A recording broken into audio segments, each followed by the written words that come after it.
Hello, friends. Good day to you. We want to discuss a few events which, though apparently not interconnected, does have a profound influence on one another. And funnily enough, both these events seems to have originated from the same country. No prizes for guessing that we are talking about China. So currently, Indians are fighting the Chinese not only in the border, in the icy Himalayan and sub-Himalayan regions, but Indians are fighting the virological gift from China in the intensive care units, in the hospitals, in the testing labs.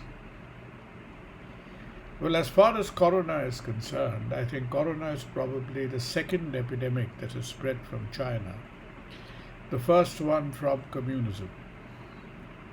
Time will tell that which of the two was more damaging to civilization. Now, coming back to India, how is the Chinese invasion on the border and the Chinese invasion, indirect invasion in healthcare, interlinked with one another?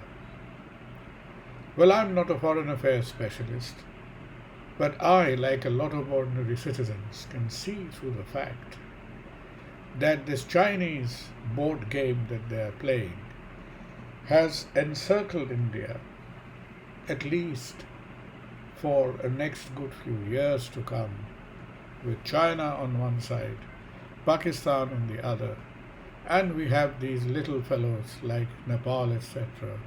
They are also making faces at India, given half a chance.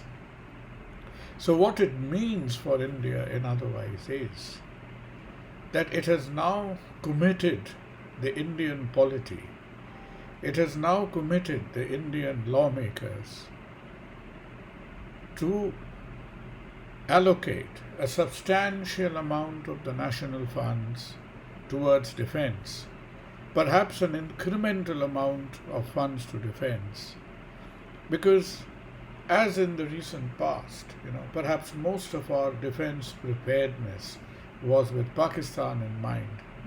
Now we have 2.5 enemies, 2.5 adversaries to take care of. And given the rather struggling nature of the Indian economy, ever since the great fallacy of demonetization, there is no way that India can substantially enhance its spending on the social sectors like health, education. So where we concluded the last discussion, I think the die is cast. As far as healthcare is concerned, the government will have a minority stake, but an important stake. Much of that stake will perhaps be in preventive medicine and primary health, but the stake of the healthcare, the private healthcare, cannot be minimized, cannot be taken over by the government in any way in the very near future.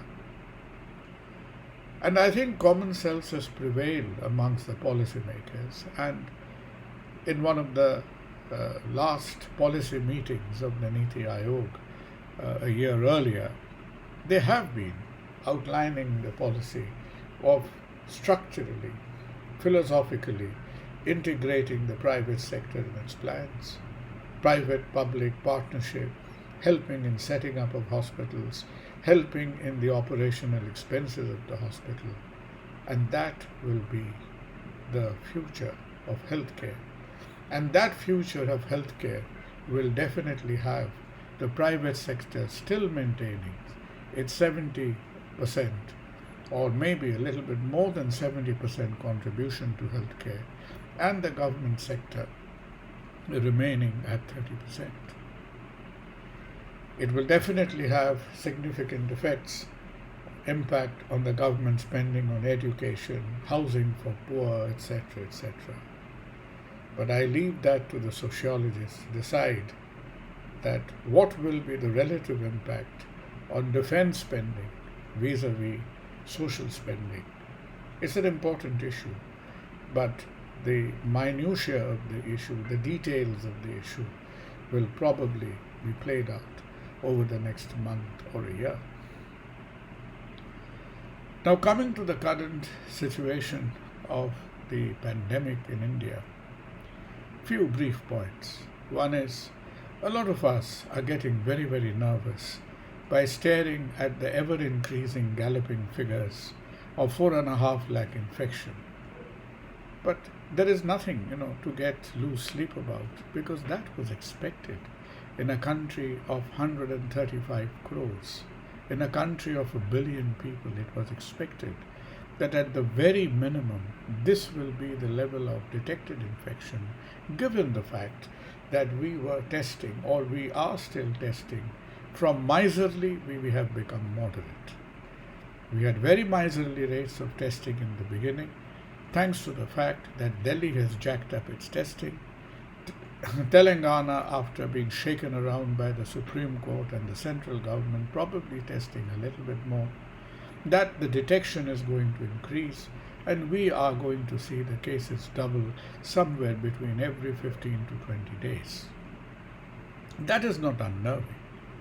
The hotspots of India, the hotspots of Gujarat, Maharashtra, Delhi, NCR, Chennai to a certain extent, has definitely entered in the urban areas. They've definitely entered a phase of community transmission.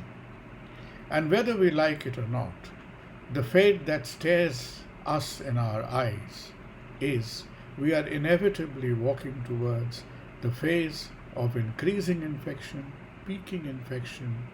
Then the society will acquire the herd immunity, and at the point of herd immunity, the infection peak in these hotspots will gradually start declining.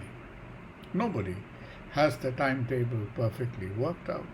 Whether it's going to happen in September, October, November, I think will be played out by the quantum, by the number of the infected patients in each different locality.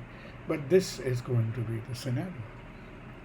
And in this scenario, it is again a point of some discussion that whether the threshold infectivity rate for India is 30% of population or 40% of population or 50% of population, that remains to be seen. But most expert epidemiologists do give the number at somewhere between 40 to 50%. So if we had 40% of 50% of Delhi infected, that is almost 1 crore of people. If we had 50% of Mumbai infected, similarly, it's a little bit more than 1 crore of people, but a great majority of them are going to be asymptomatic. And if we play to the theory that about 10% or 20% of them are symptomatics, then we are looking at 15, 20, 25 lakh population who are going to be sick enough to get to the hospital. Hospitals are already under stress. The other business that concerns us is the problem of mortality of corona in India. Well, even if you were slightly disbelieving of the government's figures, we have to say that as opposed to the stated figures of 5 or 6 per million population, even if they were a little bit higher, let's say even 3 times higher, at 15 or 20, that would still be a small fraction of the mortality which is seen in Europe and elsewhere. That being the case, again, we have to note with a lot of concern and anxiety that more than 60% of India's mortality is under 60 years of age. Far less than 10% of European mortality or North American mortality was under 60 years of age. We have a young population, and that is nothing to boast about. because any country with a weak healthcare system does have a young population, because the elderly could not be looked after, and they have really been eliminated by the inefficiency of a healthcare system. So that is nothing to boast about. Many governments are showing a kind of knee-jerk reaction and getting into the business of second lockdown and threatening to have third lockdown, so on and so forth. I think all those assertions needs to be taken not with a pinch of salt but with a barrel of salt, because those are coming from pent-up political anxieties. And that is coming from like saving oneself should the situation in that state or that city get worse. Because after a kind of ineffective or at best a semi-effective lockdown in the beginning, after 70 days of a lukewarm lockdown, when we've opened up and allowed cities of a population of 1 crore or more to intermingle, hit the roads, go to work, and for that matter go to malls, go to mandir, go to masjids, then I think there is not much left by way of population protection, and there is no point on harping on the theme again that we have to look after life and have to look after living as well. So we have a trek ahead. We have to learn to adapt ourselves to a life with this virus.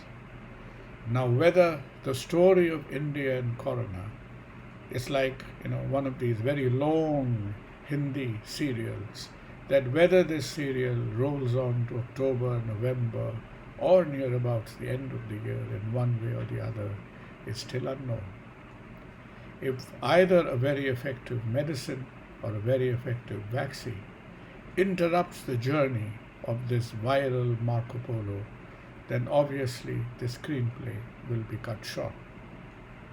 And if not, we have to judiciously wait till society acquires herd immunity, the virus tires out, but keeping in mind that you and I and our families and people who are around us stays on the right side of the divide, because don't go looking out in the community to get a few viruses in the system so that you get herd immunity faster.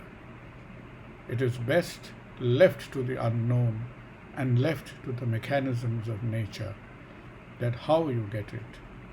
Just consider yourself lucky once you have got it, but not the disease. Be well, stay well. Thank you. Like, share, subscribe, and press the bell icon to never miss a video from News Sense.